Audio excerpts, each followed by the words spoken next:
to the 37. The 35 would be nice. I'd love the 30, but if you can get it to the 37-yard line, I can win the game, which he has done 4 times this season for Seattle. And he'll have the wind at his back if he gets into a position to kick one. 1:24 left, and it's Alexander with another big run. The Bears cannot stop Sean Alexander as he gains 11 and another first down. It looked like the Bears, as Sean Alexander was running on that play, that they were just trying to strip it initially, and that's what Seattle has to guard against. Chicago is outstanding in creating fumbles. Hand off to Alexander, and this one goes nowhere. Agulia, the first one there, and another timeout taken by Seattle. They have 1 left. Next Sunday, the New Orleans Saints can't wait to find out. They're going to have to climb on a plane on Saturday and come here to Chicago, or if they get to stay home and take on Seattle. 2 o'clock Eastern, 11 a.m. Pacific. We are on the air with our NFC Championship Sunday. Well, I'll tell you, I mean, there's no question that New Orleans would prefer to play that championship game, you know, there in New Orleans, in front of that fan base that they have that was such a big part of their victory last night. But what a great feeling for them to be able to sit at home today and watch these games, knowing that they'll be there. Now it's just a matter of, will it be Chicago or Seattle? 2nd down and 9 for Matt Hasselbeck. Will Grossman get another chance?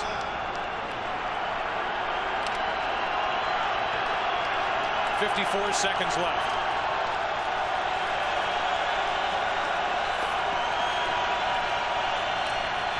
Four-man rush. Hasselbeck throws. Stevens on the reception. Urlacher chasing him, and Stevens is a yard shy of a first down. As importantly, he gets out of bounds and stops the clock with 46 seconds remaining. It's 3rd and 1. You know, this is where I just think Hasselbeck is so good. I mean, last week he was doing it. He was buying time under pressure. He's under pressure here. He's moving forward. But as he's moving forward, he's looking to get rid of the football. And he's got such a great understanding of this offense. He knows where all of his guys are. 3rd down and a yard, and it's Alexander to the 45 with a first down. So they'll move the chains. They're still outside field goal range for Josh Brown. Hasselbeck clocks it, 30 seconds left, 2nd and 10. The AT&T postgame show is coming up. An NFC Championship preview. They'll also talk about the game coming up later on this afternoon between San Diego and New England. You know, Joe, if Josh Brown just needs to get the ball to the 37-yard line, I mean, you're talking 13 yards from where they are now.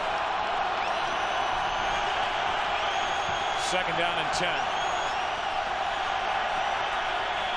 4-man rush again. Hasselbeck for Branch. Nearly picked off by Harris. Now it's 3rd and 10. Josh Brown, Troy, feels as if his range down toward this end of the field going with the wind is 50 yards, which would be another 13 yards the Seahawks need to pick up.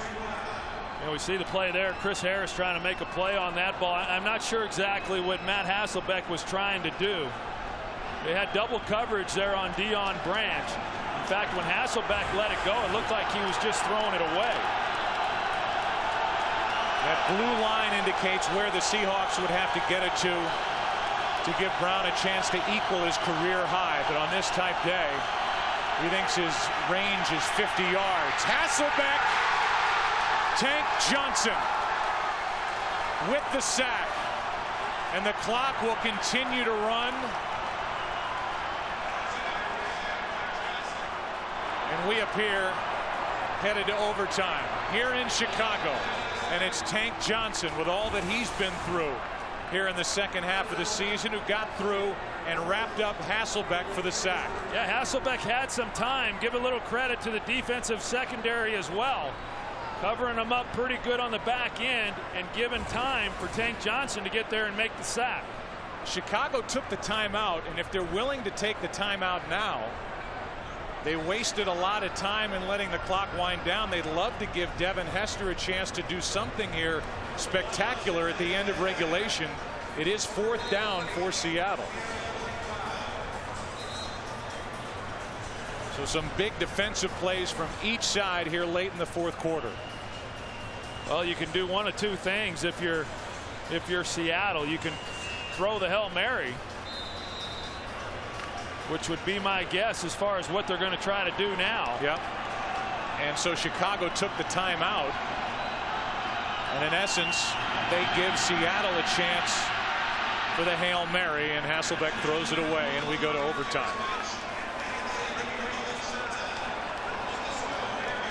Do you remember the last time Matt Hasselbeck was at midfield for a coin toss in the playoffs? Seattle has won the toss. We want the ball, we're going to score. We want the ball, we are going to score, and Hasselbeck threw the pick to Al Harris up in Green Bay on a day much colder than it is today here in Chicago.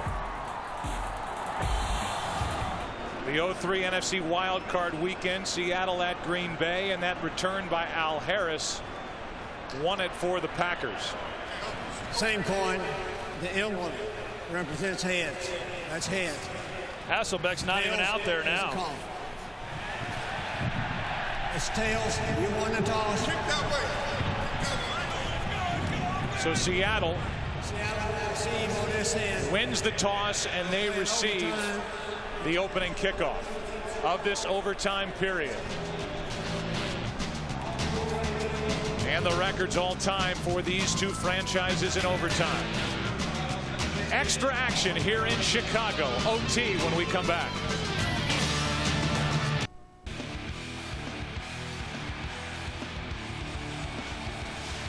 It is overtime here in Chicago, tied at 24. This year, the home team in overtime is 7-4, and the team winning the coin toss is 7-4. It's obviously an advantage, and not only overall, but the Seattle offense has been out there on the field quite a bit over the last 10-15 minutes or so. The defense for Chicago got to be a little winded, as Burleson will try and turn in another good return for the Seahawks. Burleson trying to make it to the 30.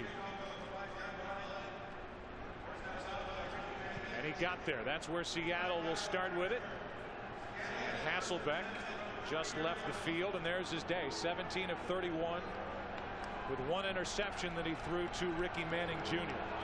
Yeah, they've not really been able to get any real big plays down the field. But, you know, now when you come out to start the first possession of overtime, you're able to take a deep breath. I mean, now you're not working under the constraints of the clock, and you can go back to executing your offense and taking your time doing it like what they were doing throughout most of the game.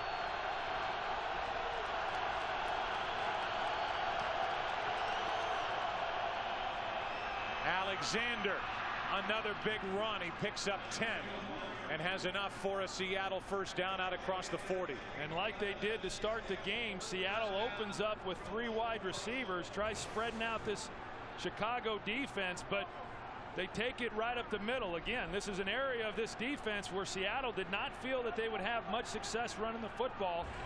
But looking back on the plays where Alexander has had the most success, that's where they've come from. Seattle won the toss. They get the ball. They're playing into the wind here in overtime, and the play is made by Alex Brown. Maurice Morris on the carry. Agulia there as well for Chicago, a loss of 2. Yeah, Alex Brown was lined up there on Walter Jones, the all-pro left tackle. And Alex Brown is able to get around him, and then he's right there in the hole. Just no chance for Maurice Morris to go anywhere. 2nd and 12.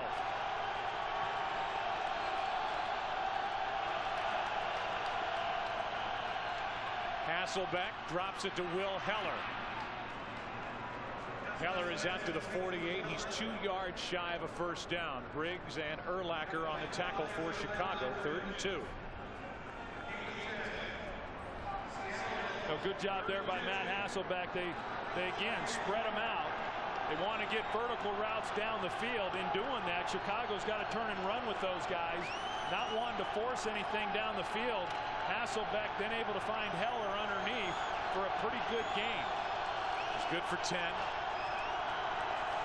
Third down and 3 or less today. Seahawks have not converted. Hasselbeck in trouble. Looking for somewhere to go with it, and he throws it away.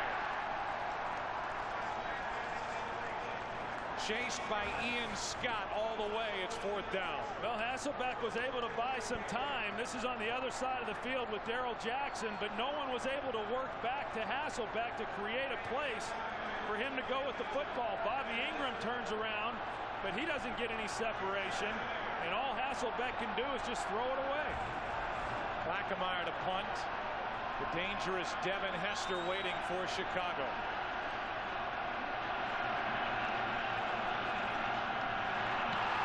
Nearly blocked by Boone. And it's a short punt. Idonije got through and almost got a hand on the punt. Either way, Plaquemire didn't hit it well, and they're going to mark it at the 34-yard line. Yeah, Idonije, he just comes right through the middle. You see him there. And it was surprising that he didn't get his hand on the ball. If he had come at that thing straight, you know, you're always guarded against roughing the punter. But if he comes straight at him, he's able to make the block easily. But he did force Plaquemire to hit it off the side of his foot, and it was only an 18-yard punt from their own 34. Handoff is to Benson, who gets back to the line of scrimmage. That's it. Mike Holmgren, who has 12 career postseason wins. They're basically asking everybody what they're doing out there. Really, when you think about it, Troy, Plaquemire, by doing what he did, saved a block. Had he hit it straight up the field, looked like Idonije was in perfect position to make a block. 2nd and 10. Play action from Grossman, and the pass incomplete. Heavy pressure. Wistrom was in the face of Grossman. And it's 3rd down and 10.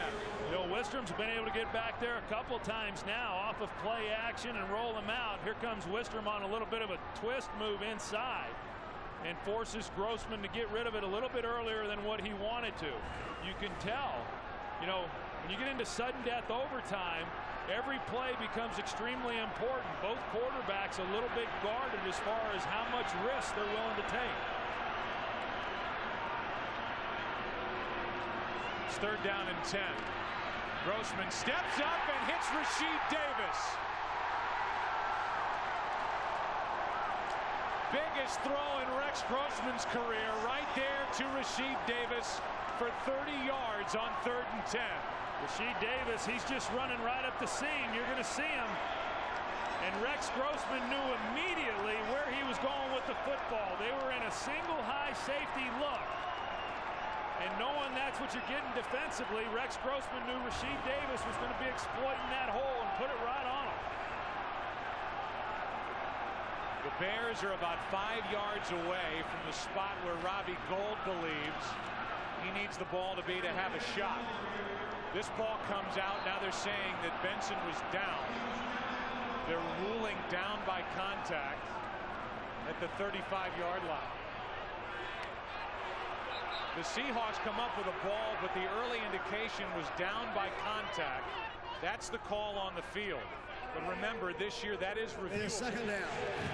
It's 2nd down, but this is now reviewable. Yeah, let's see what happened there. You see Cedric Benson with the ball. Yeah. Elbow is like the knee. He was down.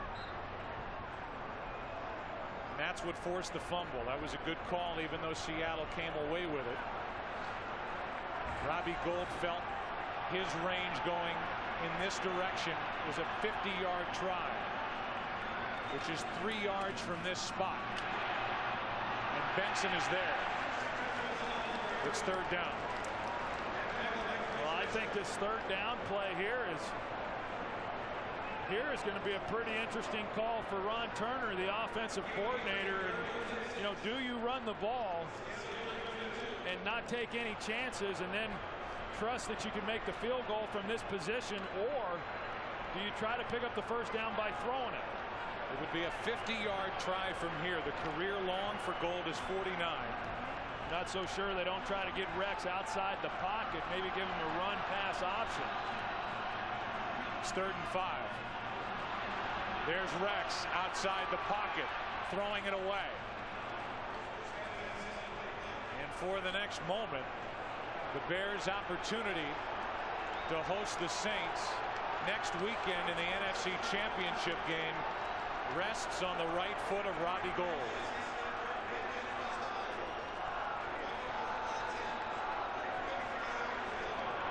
It'll be a 50-yard try.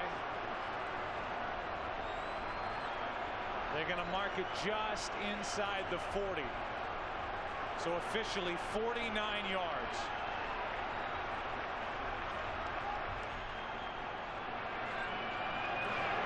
Maynard gets it down. Gould wins it.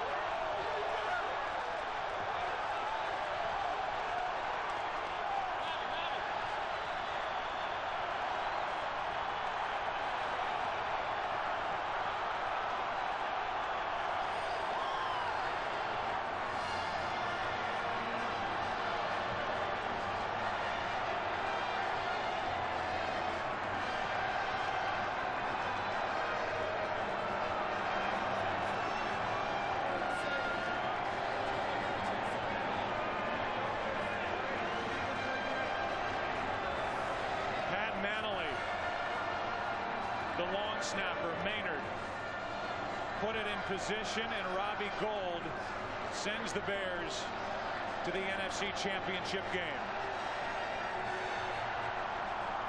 For Chicago, their first playoff win since the 1994 season. Snapping a 3-game postseason home losing streak. And the Bears win it 27-24 in overtime. We'll take a break, come back, wrap up our day here in Chicago, and send it to the AT&T postgame show on the other side of the break. They are celebrating in Chicago. Saints and Bears next weekend. Take a break and come right back. Fox Tuesday. It's the 2-hour premiere of TV's 4 is the final in overtime. The Bears over the Seahawks. Our UPS leaderboard. UPS, what can Brown do for you? Rex Grossman, 282 yards, and contained within that yardage. A big 30-yard completion on 3rd and 10 to Rashid Davis to get the Bears in position. His best game in his biggest moment. Alexander over 100 yards. Berrien with a touchdown. 5 catches, 105 yards on the day. It's the AT&T postgame show. Kurt, Terry, Howie, and Jimmy. We'll take a break. That's coming your way. For Troy Aikman, Chris Myers, Pam Oliver, our producer Richie Zients, our director Artie Kempner. That's it from Chicago.